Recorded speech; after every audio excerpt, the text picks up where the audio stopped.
Not the end of the world.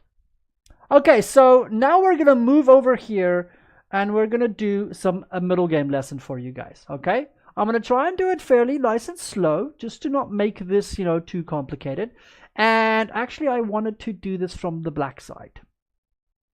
Thank you, Orbiter. Let me just orientate this from the black side because we want to see the game from black side. Perfect.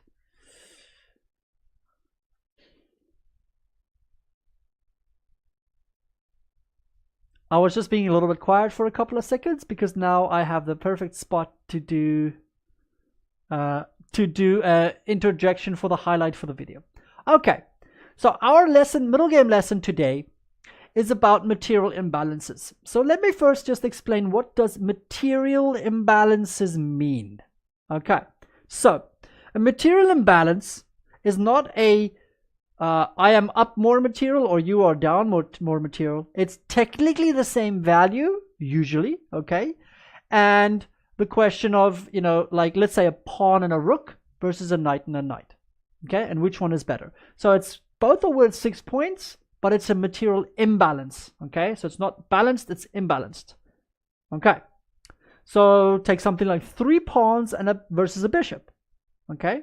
Still 3 points versus 3 points, but it's a material imbalance because, of course, the material is not the same in the game anymore. So that is what a material imbalance means. So what we're going to do today is the lesson is about the material imbalance of pawns versus a piece. In this specific case, it's actually only 2 pawns versus a piece. But, of course, the 2 pawns has other factors going for it as well, which makes it pretty much equal to a piece. Okay. There's, of course, other examples, which I will do in the future, where we look at how or when or why 3 pawns can be better than a bishop and or vice versa, where the piece is better than the pawns. Okay, so in this example, the black pawns, only 2 of them, is equal to a bishop due to a couple of factors. And that is what I will try and explain in the game. Okay, so let's start with just the opening. I try and even explain the opening moves and stuff like that as well. So if we do have beginners, then, they learn stuff as well if the tough stuff is over their heads. Okay. So d4, for those of you who play e4 mostly, d4, of course, is just another central pawn, which, of course, takes control over some of the bigger central squares. Okay. So this is your bigger center. So d4 takes control and, of course, occupies a central square as well.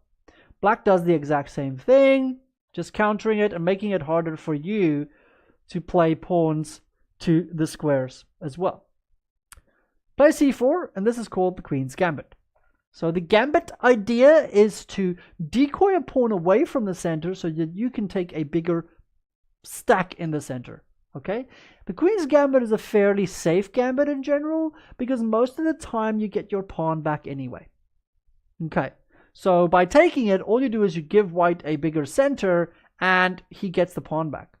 So he gets everything he wanted, plus he doesn't even lose the pawn. Black obviously here decides to play something very interesting. This is not something you're going to see at top level chess very often. Someone like Carlsen likes throwing out stuff like this. Players like Jabava, maybe even Richard Rapport from Hungary. Guys like that who are a little bit nutty, which I love, by the way. They are the type of people who would play the Chigorin defense like this. Okay. What year is this game from? This was from last year. This is from last year. It's a very recent game between Pragananda, the young international master who is trying to become the youngest grandmaster ever. And his opponent was an international master from Australia, Ari Dale. And this was played in the Young Australian Masters tournament, where Pragananda failed to get a GM non. Now, this is called the Chigorin defense, It's not something you're going to see very often, but it's called the Chigorin defense. Chigorin was a player. You can Google him. Chigorin. Chigorin. Chigorin. Okay?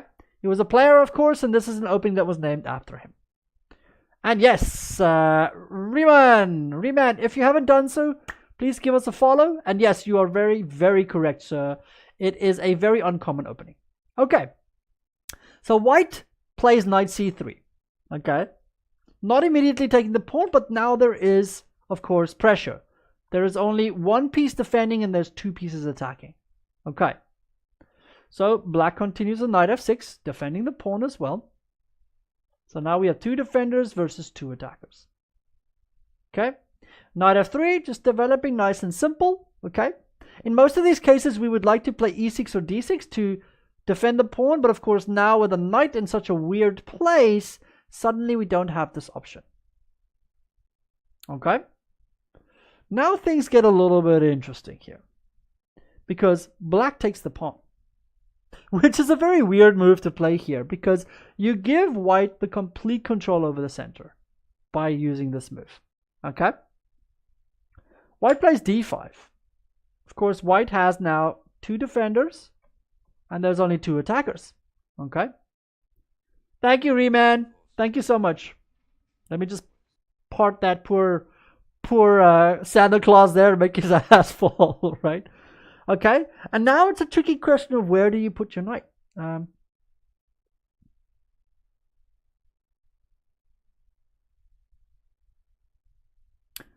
Yeah, I actually have no idea, Dre. I think he did get a norm, of course. I do think that he only needs two norms still, yeah.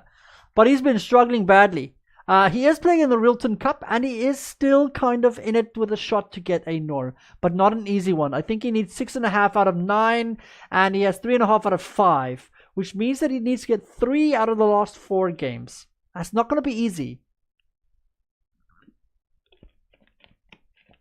And I actually have not even checked the results for the day as well, of round 6 in the Rilton Cup. I haven't checked the results. The results is somewhere here in the chat. Nightbot keeps on tossing it out there every now and then. So as we point out here, now you have this awkward situation of where does this knight go?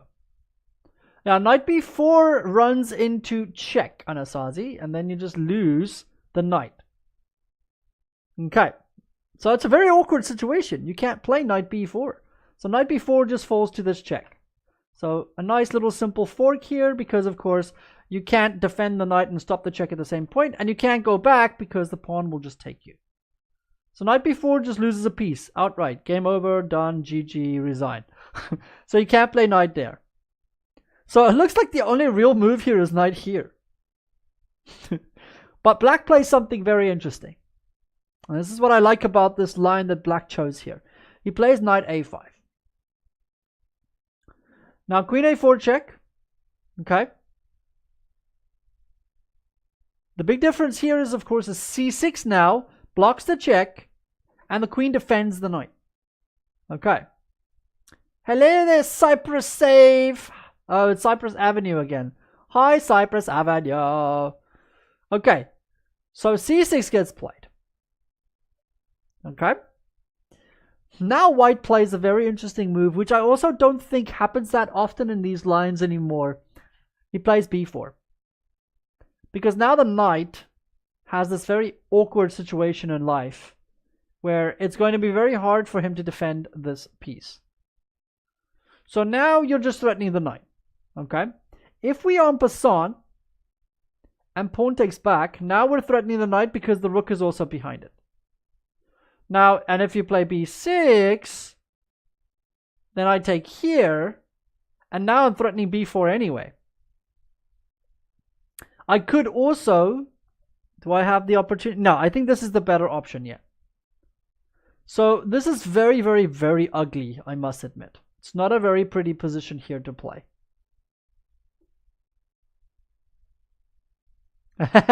Go, Orbiter, go. Okay.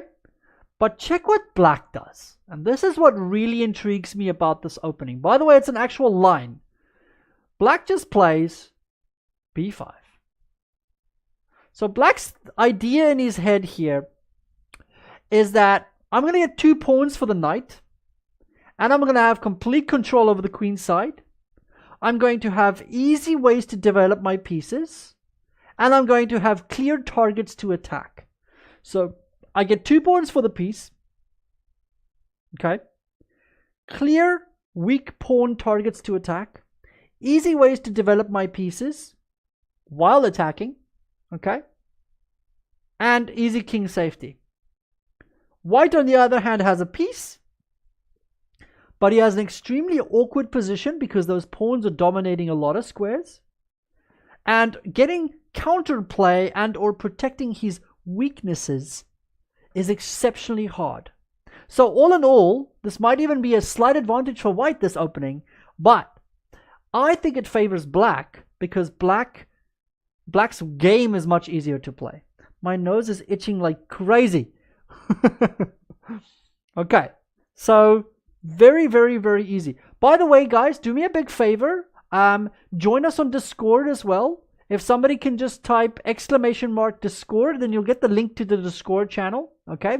In our Discord channel, you will see there is a sub channel called Viewer Games. In that channel, you can post any game that you would like us to analyze on stream for you live. Okay, you can post it in the Viewer Games channel in Discord. Okay, I am going to do this after this lesson. I'm going to start with the list of games that I have been given already. So if you want me to do a game of yours on stream, then cheers, Chesky. Thank you so much. Then I ask you to please join our Discord. There you go. Join the Discord. Go to the Viewer Games section and post any game that you would like us to look at. Okay. Very nice, very simple, very easy. Okay. The only rule I have is that you have to be in the chat on in Twitch for me to go through your game, because otherwise it's kind of pointless if you're not there, right? But if you're not there, I will just skip over your game, and if at any point I'm analyzing games and you are there, I will go back to your game.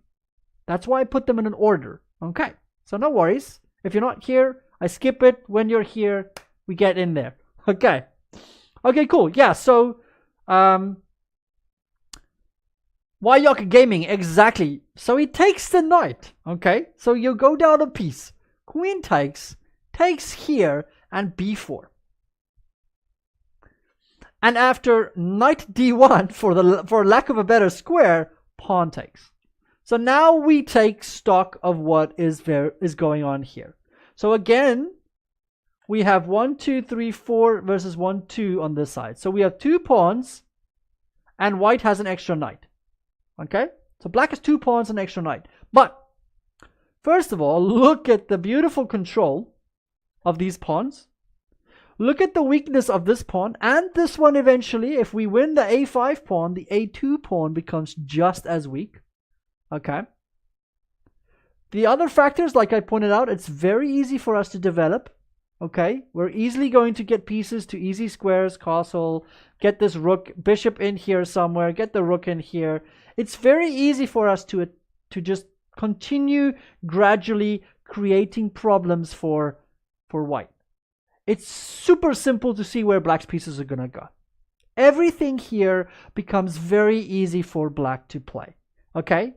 And funny enough, if white wants chances of holding the position, he has to just literally just tank. He has to put down his shield and say, okay, fine. You know, I can't stab you, but neither can you stab me. So we're just going to draw this.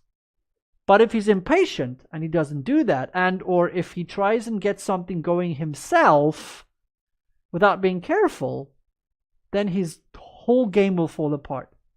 And black shows this in beautiful fashion in this game. For a 12-year-old kid who is knocking on the door of becoming a GM, right? He plays this game in a fashion that I did not think he would be able to do because of his age. I have seen some of his games, and when it comes to technical games like this, where you have to have a lot of patience, he seems to fail quite badly. But here, you know, a couple of months later, this was the first game that I really saw from him. A couple of months later, from me changing my opinion about him, and here he showed that he's been working on exactly what I thought his problems were. Okay, so let's try and see how white tries to logically continue here. Okay, white plays g3. The reason is that the bishop's not going to have any future on this diagonal. So he tries to get a different diagonal for the bishop. So the bishop goes here instead because this is a better diagonal for him. Okay. Black continues with e6, just cementing this pawn chain here, nice and beautiful, and of course opening up for the bishop. Bishop goes to g2, and rook b8 gets played. Now the idea is that the rook just immediately wants to go for this pawn. Simple chess. Nothing fancy here. If a rook gets to a5 as well, by the way, then of course this pawn is pinned, b3, I just win another pawn. Now suddenly I have 4 pawns versus a piece. And you're in deep trouble. Okay? So he plays castles here, but I did want to look at bishop e3 as well, just so you guys can see it as well.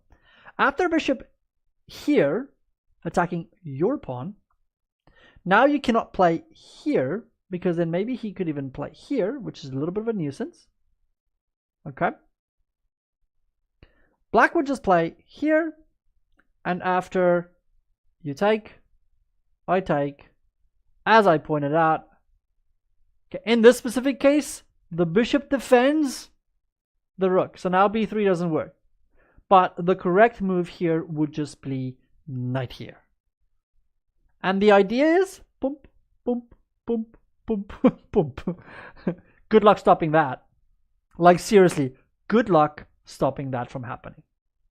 That is the goal. Nice and simple, nice and easy, because then the bishop will not be protecting this rook, and then the rook cannot protect the pawn anymore. And of course, if I get these 3 passed pawns, you're dead. They're just going to charge up the board, and there's nothing you can do about it because your pieces are stuck on this side. So just so you have a little bit of an idea of how black can easily just snowball into a winning position in this game. Okay? So he castles first. With the idea now that, of course, at least now his other rook can protect his rook on a1 after he develops these 2 pieces. He goes rook b5, and now things get a little tricky, which is quite cute from white, which shows you that white is not just some patzer, okay? He plays a good game. You guys are very quiet, so it scares me a little when you guys are so quiet. If there's anything you need me to explain more, or you have any questions, or you want to make suggestions, or anything, just ask, guys. I'm right here. I don't bite, unless you want me to. I mean, I'm willing, okay? So just let me know if you guys are still in the chat, because it's very quiet. And when it gets quiet like this, I worry that I am not live anymore. So just let me know if everything is still okay. Well, I'm sitting here talking to myself here. I'm giving myself a lesson here. Hello? Hello? Anybody there? Anybody there? Oh boy. I think you guys are... Okay. Are you an away? Okay. You know that's a word in our country. Not an awe, you know, like an awe, but they pronounce it away. Okay, cool. Okay, perfect. So I can just continue. Okay, so you can see black is just going after the pawn with the idea of playing b3. Okay. So now, cool. Hi, Matiha. So now he plays knight e5. So he tries to be clever here, which is interesting for me because here he's trying to be very interesting by trying to get his own pieces in here and getting some counterplay as well. Okay, cool, donks for me. And there's some interesting tricks with this as well, which is very, very cute. Okay. So this is the kind of position that I feel that a player like Pragananda, a 12-year-old boy, would easily mess up. And you want to know why? Is because he would be impatient. He would just be taking pawns, thinking that it's all good and dandy. Okay. And then it becomes very easy for you to screw up everything. Okay. So we even have ideas like this to break open the pawn structure here, just to give you some trouble all over the show. And then I can maybe play f4, f5, and get some play going here as well.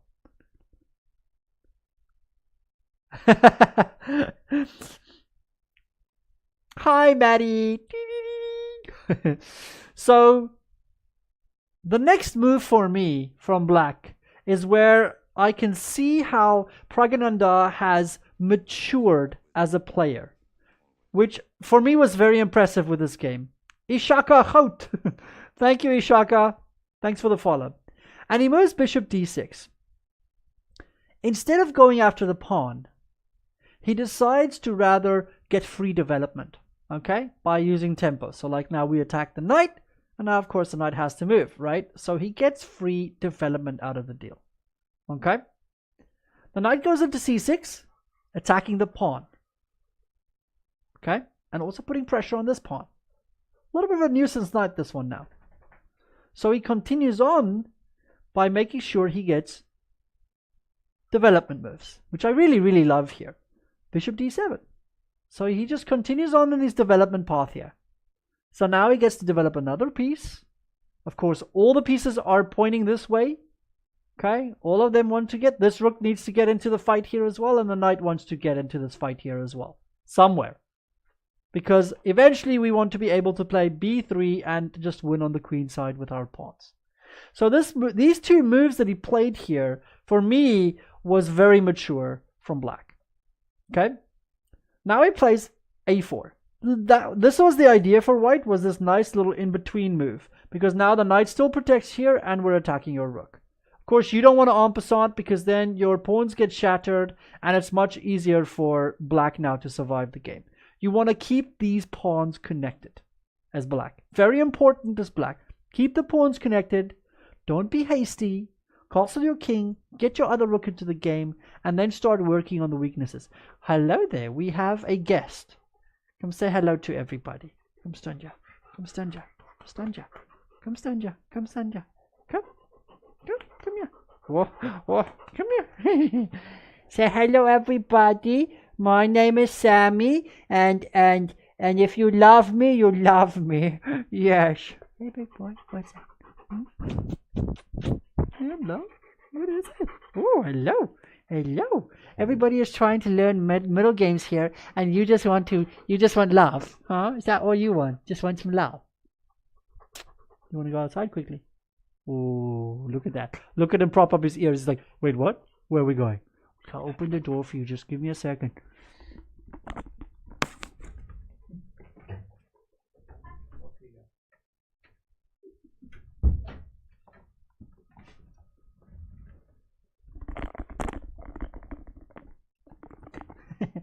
Apologies for the interruption there, but Sammy always gets preference. As my dog, he lives with me. He's awesome. He is also the star of the Chess Doctor show, by the way. He's our special guest at times. He teaches me everything I need to know about chess. So, great puppy, that one. Okay, so yeah, so a4 is what white had planned here, with his knight then defending this pawn. So white manages to save the pawns on the a file for now. Okay, but again, black doesn't mind because black says, hey, I can come back for this. No. Sammy is at like the 3,500 level, okay? Alpha Zero learns from Sammy. Just so you understand where Sammy's at, right? Okay, so he plays the rook back to b7 because it's the only square. He doesn't want to go to c5 because the bishop's going to want to go to c5 now to have a little bit more say on these squares as well. Okay, so the rook goes back to b7. Now he plays the knight back to d4. And after a6, preventing knight here, which could be a nuisance, of course, look at it, because then, of course, this pawn would be protected by this one. So that's a sneaky little idea that he has in this position here, white. So he plays a6, prevents the knight now from coming in anywhere.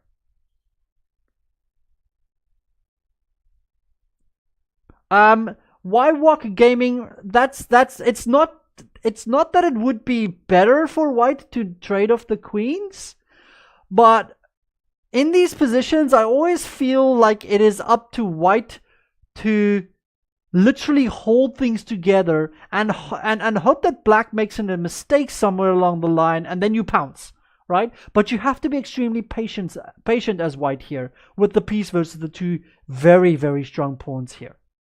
Okay? So it's not that, this was the best that white could do, out of the opening, was to win the piece. It's the best that he could have done. I guarantee you. But after that, you have to be exceptionally patient. Really, you really do. Okay? And yeah, I agree, knight d1 was maybe not the best. Maybe knight b1 is better. But I'm not entirely sure about that either, because the knight on b1 would just take it also longer for the rooks to connect as well. So it wouldn't make much of a difference, to be honest. I think white went wrong somewhere in the opening before this, where he shouldn't have been in this line in the first place. But anyway, so let's continue. So black just plays a6. So he keeps this knight out, so that the knight has nowhere to go. And now he has threats of e5. And then this pawn can also start shoving, right? So we have to start being super careful. And these pawns are not going anywhere. They're very easy to target. We just need to build up and then target them and then win them. So knight e3 gets played with the obvious cheapo. Knight takes c4 because of the pin, right? So the pawn is pinned. Okay. So just be careful of that. So he plays rook c7. The rook goes to c7 because now it can target the pawn on a5 via a different file. So this file is not capable anymore because of the pawn. So now the rook just goes this way around to go get that pawn. Okay. And of course he gets out of the pin, the cheap threat that white had. Okay. f4 gets played. White now starts getting a little bit desperate, because he wants to get counterplay. So he wants to play something like f5. In this case, of course, he's also stopping e5 from happening right now, which does look very, very strong. So we have to be careful of stuff like that. But in playing f4, you create a new weakness. And this is your new weakness, is this big, fat, beautiful diagonal that this bishop is going to occupy very quickly as well. Yeah, Anastasia, of course he does. So black just castles now. There he goes. So whoever asked me about the earphones earlier, yeah, now after a couple of hours, how many? After about 3 hours, my ears start hurting from the earphones because of my glasses as well, which is a bit of a nuisance. But anyway, doesn't really matter. I just suck it up and go on. Actually, let me try if I can see if I can get the. If I can get the mic angle correct, then hopefully, I'm just trying to avoid my breathing on the microphone. So let me know if you're not getting any weird breathing noises from my microphone right now. Because when I take it off like this, then the angle of the microphone is different. And then it seems to pick up my breathing as well, which I don't particularly want. I don't want the sound quality to be crappy. I'd rather, have my ears suffer than the sound quality be crappy.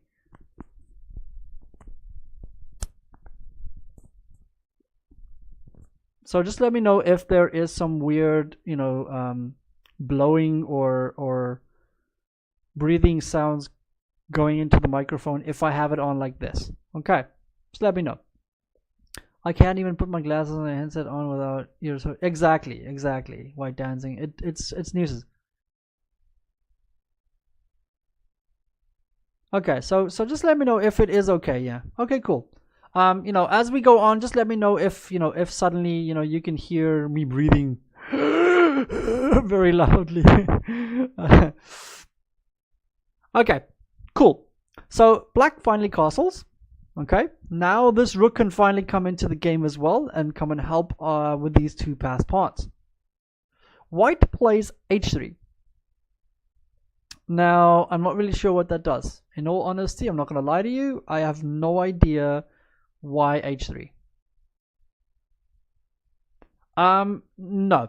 Trey, the objective in the game is to play on the queen side and on the queen side only. We do not deviate. We do not lose focus. We continue. Just boom. You know what, Broben? I will get a mic eventually, right? But I kind of like this mic. I like these earphones as well, I don't see the reason to get a snowball yet anyway. Leroy Jenkins, thanks for the follow, guys. You guys are really just, all the follows that we're getting, all the donations, all the bits. You guys really make us feel like we're going in the right direction, and that you guys are happy with what we're doing. And that is very important to us. Okay. Yeah, so a pawn storm is what we're looking for, rather, right? This is what we want to do. Okay? This is what we want.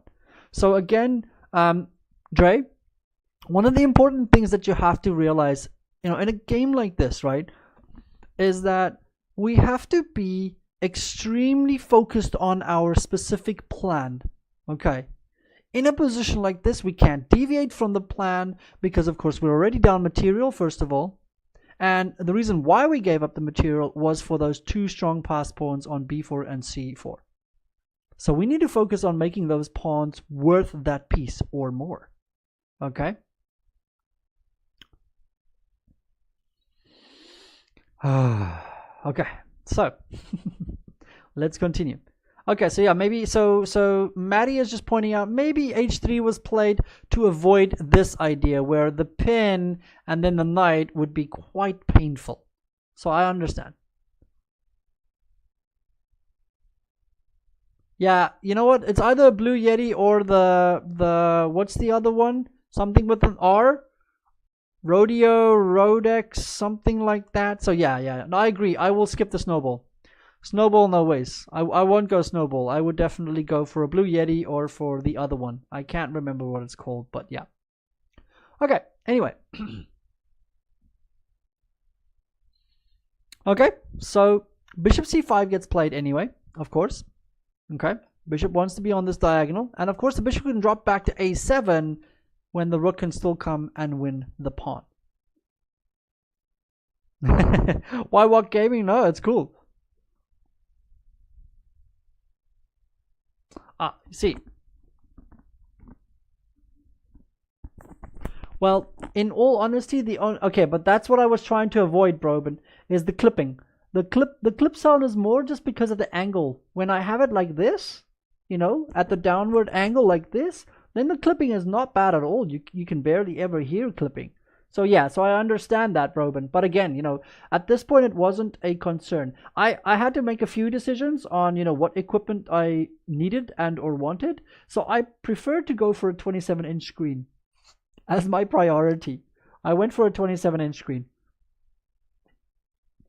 Because by having two screens, changing between scenes is so much easier, right? And you'll see that sometimes when Castoni, we are 3 doctors, by the way. A lot of you think that I'm the only one here. I'm not the only chess doctor, by the way. There's 3 of us on this channel that stream. There's Dr. Castoni, there's Dr. Lona Druid, who's me, and there's Dr. Hack as well. Dr. Castoni is from Lithuania, and Dr. Hack is from America, and of course I am from South Africa. And you'll see that when Castoni is hosting the stream, he needs to alt tab sometimes, right? Because he needs to go and check things in the background and blah blah blah. And when he alt tabs, the screen makes like this little blank thing on the screen. So the whole screen blanks out. So it's a little bit of a newbie. Yeah, 27-inch screen to me was a much better choice than the mic. Okay, cool. So the bishop goes to c5 anyway, because the bishop figures that let's get onto this diagonal, go and sit on a7, when the rook can then come back onto c5. So c5 is a good square for all the pieces right now for black. Even the knight would like to go to c5 eventually. So we do the following. We put the bishop on c5 first. Then we go put it on a7. Then we put the rook on c5. And we go take the a-pawn. Then we bring this knight to c5 as well to come and help. To come and help around on the king side as well. Okay. So everybody is vying for this square, and we just systematically use this square to position our pieces better. Exactly, Broben. Exactly. So I'm streaming from a laptop, Broben. So I have the laptop screen and at least the 27-incher. You know what I mean? So at least all the stuff that I don't need on my screen here, I can put over there, and then I can just focus here on the stream, and I can check that everything is going perfectly well over there on OBS. You know what? We will probably not add a new doctor, but we will start getting quite a few guests on Asazi.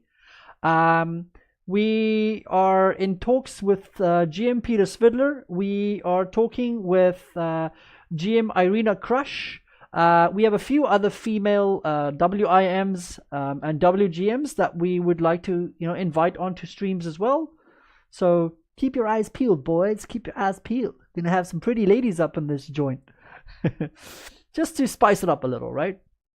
Okay, so Rook D1 gets played. Now, I must admit that I am also not the biggest fan of this move either, but the Rook is probably still doing a better job on D1 than it is doing on F1. So we can't fault this move too much. Okay. Now Black just continues on and puts the pieces in the right places. He plays Rook B8. This Rook is going still to here. Sorry. Oh my word. It's going still here. This Rook comes and helps this pawn so that there's no threats when I move my bishop to A7, because then the pawn would be hanging, right, if something attacks it. I know, right? I know. What can we say, boys? Mwah. What are we doing? Mwah. I know, right? Like, who would have known? Huh? Who would have known? We're cool. Yeah, Svidler apparently has seen our stream and he's like, hey, you guys are awesome. I want to come join you guys at some point. He's a bit busy, of course, right now. His schedule is quite rough. But yeah, he said he would gladly join us for a stream at some point. And Irina, we were talking to Irina today, actually. She was saying that her webcam was broken, but Bakuz, who is also one of our mods in here, he said that he would even donate a webcam for her, just for her to come onto our show. So yeah, so we will sort something out with Irina Crush as well. We also have WGM Dina Belenkaya as well, who wants to join us. No, no, Wywalk Gaming, we are not actual doctors, no. No, we're not. It's all just a big fat lie, guys. It's all a lie. Okay. So yeah, so let me see if I can finish this lesson as well, right? I love being able to interact with you guys, okay? This is something we want to focus on for you guys. We want to always be able to interact with our viewers. Okay. So yeah, so Rook B8 gets played just to protect the b4 pawn when we want to abandon it with other pieces. So if we want to abandon with the bishop, then the pawn is still protected. Okay. So g4 gets played from white. Now white, you can see here, is saying, okay, I think I'm okay on the king side, on the queen side for now. Okay, so everything is just kind of steady. But if I'm going to have a chance in this game, I have to attack on the king side. Make something happen. Okay. So. Exactly, the white dance. Exactly. Okay. So g4, in all honesty, to me, it's a little bit freaking dodgy, but okay. Maybe he did, Mar. No, it was actually, we've been talking to him before that already, Mar. Okay. So white, you can see here, is desperate. He wants to play f5 and g5 and get something going. But this doesn't do anything. This is the problem. It doesn't do anything. Because the knight can just go back to e8. And now, what have you actually achieved? If you play f5, I can ignore you at any given point if you play g5, because I just drop back with the knight to e8, and of course the pawn chain stays strong. Okay. So black now plays bishop a7 as was planned. Remember, I showed you the idea. The plan is to put the bishop on a7 to keep this diagonal. Okay, and that also now frees the square for the rook to get into this square. Okay. So g5 happens, and the knight goes back to e8. Yeah, but it's not actually real. You know what's funny, Broben, is that literally, like, let's say 2 hours before we were supposed to start the 24-hour stream, right? No Joke Chess also went online, and he said that he is going to do a 72-hour stream. So I was like, in the chat on No Joke's channel, I asked No Jokes, dude, are you seriously going to do 72 hours? He's like, hell yeah, of course I am. And after about an hour and a half, he was offline. So after that, I understand, of course, that he is a joker. So, so his 336 hours of bull does not scare me at all. Okay, so as I pointed out, now the knight just went back to e8, and it has different routes. It can go back here, it can go here, here to get to the c5 square as well. So it's not too tough. Ooh, who's that? I see a C, and I have no idea. Oh, it's maybe Dr. Hack. Dr. Hack, is that you? Oh, it's Dr. Hack in the house, guys. So, because I'm not in the chat, if there is a Chess Doctor's account talking, then it's Dr. Hack currently. Yeah, he does. No Jokes loves his trolling. You're completely right. Completely right. Okay, so the knight has gone back to e8. Now white plays f5, and like I pointed out, it does nothing. Absolutely diddly squat. Okay? Now black plays b3. And there's an extremely big reason why b3 gets played. Can anybody tell me why he plays b3? Let's see, can anyone tell me why he plays b3?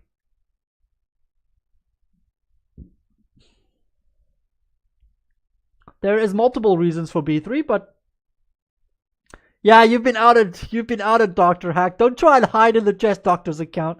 I know it's not Kestoni, so it has to be you. Triggered. Triggered, baby. So come on, who can tell me what is the point behind b3?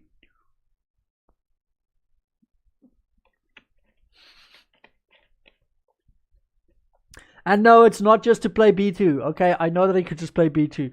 There's multiple reasons you want to play b3. Let's see if you guys can answer why. Jabaited. Yeah, of course, Anastasia, exactly. b2, of course, is a simple threat. Got it. What's next?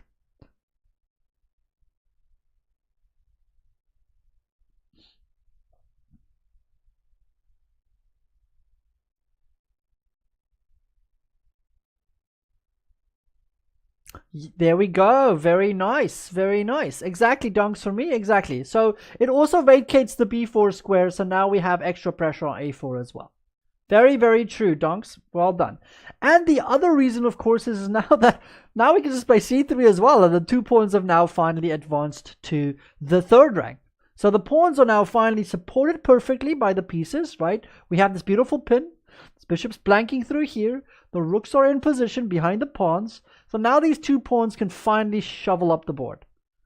So we've waited the whole game. Black has done this perfectly. Okay? He has cemented all these pieces, put them in the perfect squares, and now he can finally get them in there. Okay? Perfect. Yes, Dre, yes. A4, exactly. A4 is now much easier to target as well. Okay, good job, guys. White plays pawn takes, and black just plays pawn takes. He's like, whatever, yo. Don't care, don't care. Okay? Now, things get a little bit more entertaining. But it is too late. White now finally decides that it's now or never. Okay? I'm going to take, get the 2 pawns for the piece back. But it's too late. Why? Because, first of all, the pawns have gone too far. Yeah, yeah, exactly, right? White dancing, it's a fantastic pawn structure, right? Don't you just love these pawns? They're beautiful. Okay, so white finally decides to sacrifice the piece back for 2 pawns. But it's too late. Okay, because of course we already have too many threats of the pawns pushing. It's much prettier than that, Dr. Hack. Much prettier than that. So he plays knight takes d5. And after pawn takes, bishop takes, king goes to h8. Now you cannot take here because of b2. Okay? And you just lose another piece. And of course, you know, even though you get 2 pawns for it, you will lose these 2 pawns as well anyway. So then you're basically just down a pawn, a piece.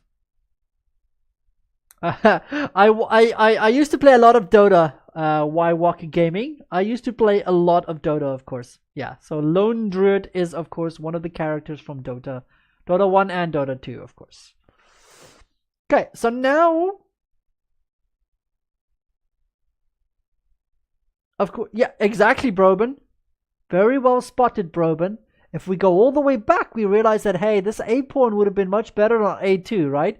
And you'll start noticing how black just sneakily did all this, okay? He just sneakily made white do all that stuff. Okay, so now white plays bishop f4. Blum, blum, blum. Oops, now what? Okay, so now it gets a little bit tricky because there's tactics all over the show. But the key factors that you guys need to note in this position is, first of all, we have a pretty little pin here. Okay, and of course, we have these two fatties. They're beautiful. Okay, so if you were black here, how do you continue to win this game? See if anybody can find the winning continuation here for black. To be honest, there's a few moves here that could actually probably even just win. But, of course, black finds the most accurate way to finish this off. So let's see if you guys can do the same.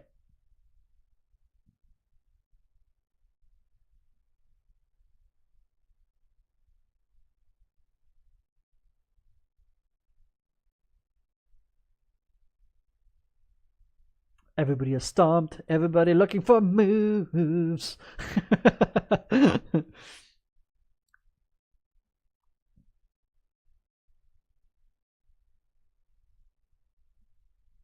It's actually a very beautiful continuation.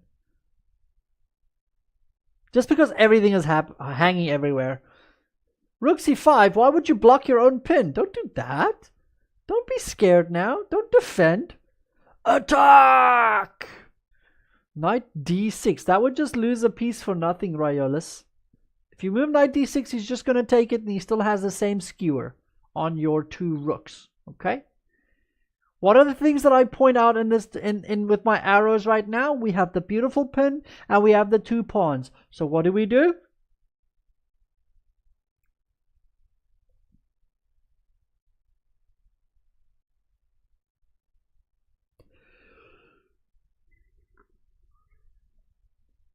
There, be sent. You sneak in there with the real quick little answer there. You haven't said anything, be sent. You haven't said a single word yet, but you come in there with a nice little move. Well done. Okay, so all we do is we just play b2. Simple. Because if you take me, I take back, and then I'm attacking here and attacking here. Welcome to the show, B Sent. I'm sure you've been sitting there for like 2 hours now already, soaking up all the knowledge and sucker punching us with B2. If you guys haven't done so yet, please give us a follow. We will be much appreciated if you give us a follow on Twitch. Of course, if you follow us on Twitch as well, then naturally you know when we go live, and you will also be able to check out the schedule to see what we are doing and when. There is a lot of teaching going on in this channel. Perfect, B-Sent. Welcome, son. Welcome. And you come in with B2. Beautiful move, son. Well done. Okay, so yeah. So now, as I point out, if you take here, I can just take back. And the point is, this is hanging and this is hanging. Okay, if you play, let's say, rook here, I can just take here. And now I have the two pieces versus a rook. But worse yet is the problem of this attacking your rook, and the rook needs to defend this guy and this guy at the same time, because the bishop will be able to go here. So in other words, your pieces are going to fall apart. c3, c2 is also in the air, so there's just way too much crap here that you have to worry. And of course the pin is a evil son of a gun here. So bishop takes c2, c7 is poop. Okay, so what's the only other move here? Rook a to b1. Cool. Now, find me the next move for black. Continue with the aggression, my children. Do not be shy. Attack! Luke Chess, hello there. Hey. There we go. People figured it out. Mattia, Hedy Toppen, and B-Sent. Thanks, guys. Thanks, all of you, for the follows. That's it, my children. I'm like a sheep herder. Come on, children. Come on closer. I'm going to teach you all how to play the game. Shall I give you all the Mr. Mackey treatment? Huh?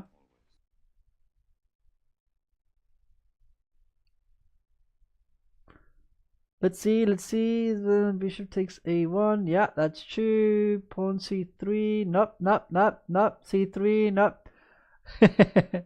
Sup, Luke Chess? Sup, password? How are you today, my friend? There we go. Thank you, Anasazi, for popping that in there every now and then, so I know obviously what the stats are looking like. Like I say, we're currently basically holding like a 50 average people.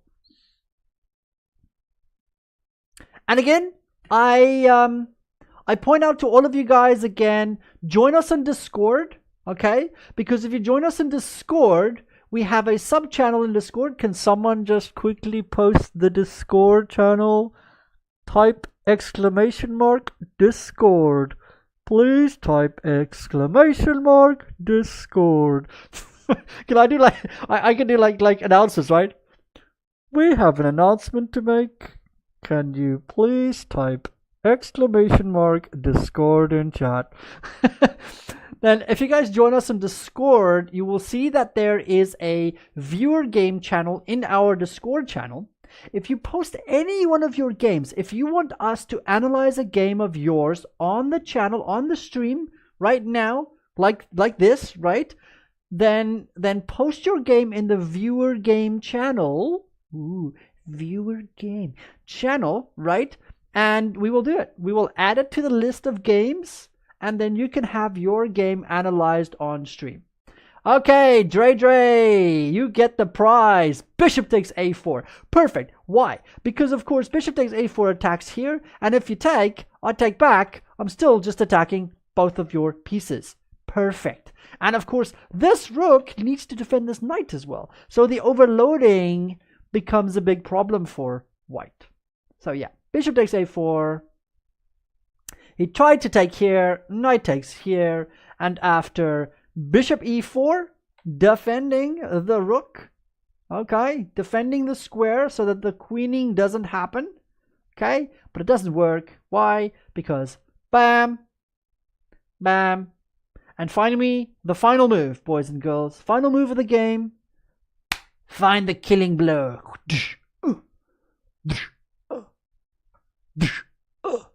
No.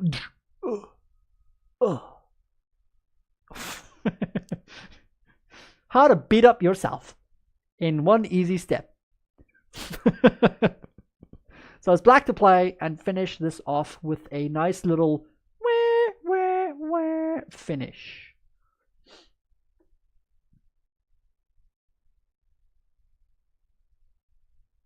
Here is why we do the tactics, right? This is why we do the tactics. Sorry, I saw a new name here. Sus.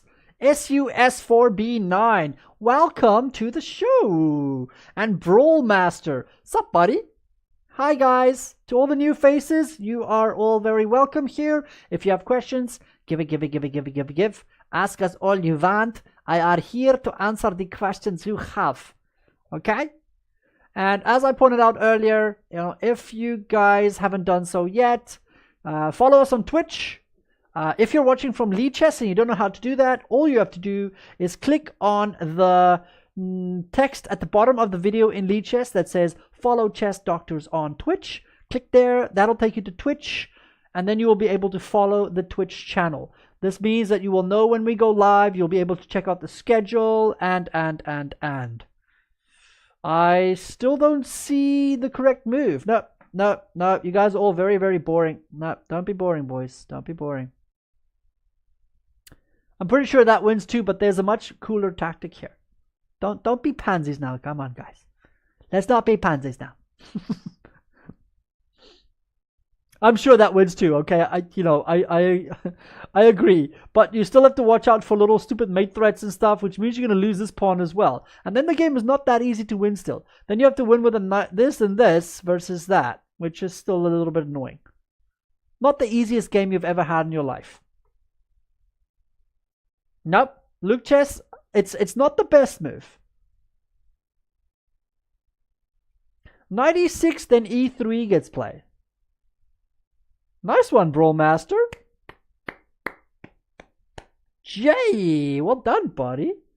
Nope, B1, nope, nope, nope, no. No, no, no. That works out the same. You still end up with only a knight versus a pawn because there's a mate threat and you'll lose this pawn.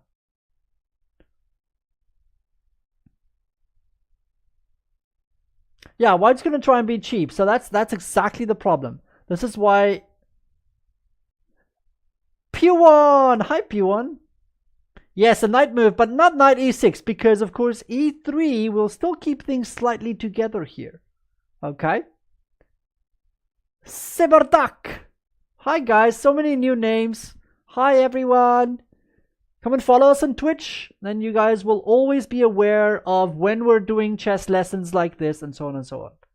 Bishop takes knight, and if rook takes back, you promote the pawn.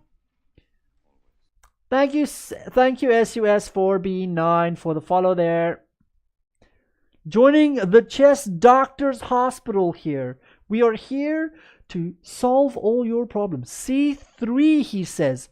Not a terrible move either, but we can do better, boys. We can do better.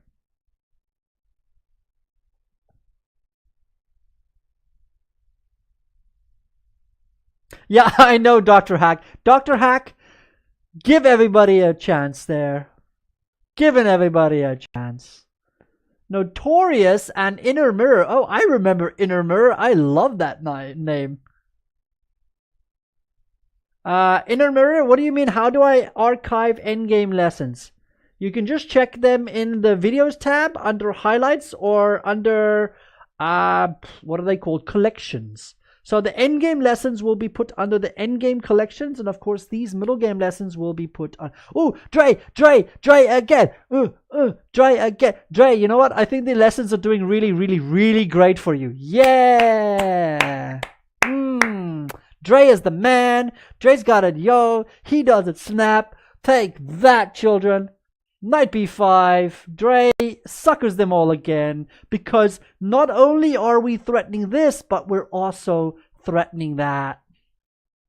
So Dre, I am exceptionally happy to see that this is definitely helping your chess because you're finding good answers all over the show. So good job. Okay? So with knight b5, we not only attack here, but we also have the fork threat when the rook cannot defend. Cool, man. Thanks, Bromaster. Thank you so much. The pawn ending lesson I did not delete it. Sorry, everyone. Oh, seriously? Yeah, we need to figure out why it deleted. For some odd reason, all the videos we did on the 1st of January got deleted. Notorious says, do it again, Dr. Hack. Do it again. Perfect. Perfect. So knight b5 is the excellent move here. If you play e3, then I just fork you. Simple. Because the rook cannot defend the bishop. And of course, we don't care if the bishop defends the rook. Okay. And if you don't do anything, of course, I just win the piece. And of course, my knight goes here anyway. And then I shovel anyway. Well done, Dre. Perfect, guys. And that was just a really nice example of when pawns are better than a piece. Okay, here it was only 2. Most of the time we have this debate of 3 pawns versus a piece. Okay, but deciding when pawns are enough versus a piece, whether it be 2 or 3 pawns versus a piece, the factors we need to look at is, first of all, is how far advanced are these pawns that we have. Okay, second thing is, are they connected? Third thing is, can we put pieces behind them and shovel them up the board? Okay, if we can couple those 3 things with other weaknesses like these a pawns that white had. Okay, so I'm going to go back all the way, bloop, bloop, bloop, bloop, bloop, bloop, bloop, bloop, bloop, bloop, bloop, all the way to the opening, where here we can see that after this position, we can see that we have the 2 pawns are very far advanced and white has 2 exceptionally weak pawns, which is not very hard for us to target. Okay. Cheers, Lucas. Bye. Bye. Bean. Mr. Bean. I am Mr. Bean. So yeah. Okay, perfect. So again, so when we ask the question about imbalances, in this case specifically pawns versus a piece, part ways with that one. Chuck Dwayne, thanks so much, Chuck Dwayne, for the follow there.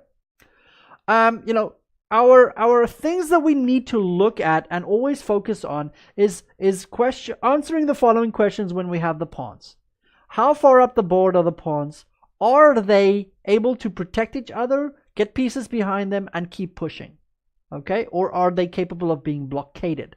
You'll note that black never ever pushed these pawns, because then you cannot blockade them until at the end, when it wouldn't have mattered if you tried, because I would just smash through anyway. So black was exceptionally patient here with these two very strong, far advanced pawns that he had against the piece.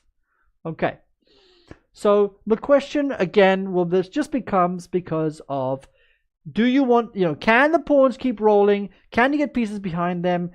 Then they will be strong enough. If they can get blockaded, then the piece is going to start becoming much stronger. You'll notice that. And I will show you an example of where the piece is stronger than the pawns, just so you can get both sides of the coin. Okay, I will do that in the future for you guys. Okay, that's where we will finish this this middle game lesson. Let me move over